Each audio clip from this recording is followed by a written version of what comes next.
आपण मैंने जानते विगत दिन मानक भद्रक टाउन और रूराल एरिया गुड़े मोटरसाइकिल चोरी होता अनुसार पुलिस ता पछरे लगी गत 22/6/2022 तारीख दिन samurai grammar Ajay Kumar Mallik report उपर गोटे मोटरसाइकिल चोरी होती गोटे एफआईआर होता ताकू बेस करके पुलिस तदंत आरंभ करथिला एवं आम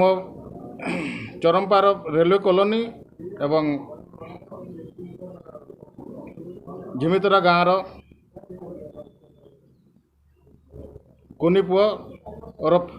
विजय जेना एवं रंजन पात्र रेलवे कॉलोनी दुई जन को सन्देह धरी आनी एवं तांको पचराउचरा करिबारे विभिन्न जगह से स्वीकार करते जे से मोटरसाइकिल चोरी करिसंती एवं तांको हेफाजत रे तांको पोजीशन रु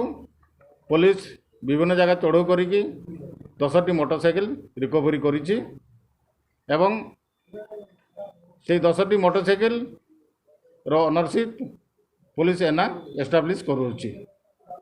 ता संगे संगे सेमानकर आहरी मोटरसाइकिल रिकवरी करिवार अछि से माने आहरी भी अन्य केस रे इन्वॉल्व अछंती एबे सुधा 10टा मोटरसाइकिल रिकवरी होई अछि। Bureau report SPL news Odia.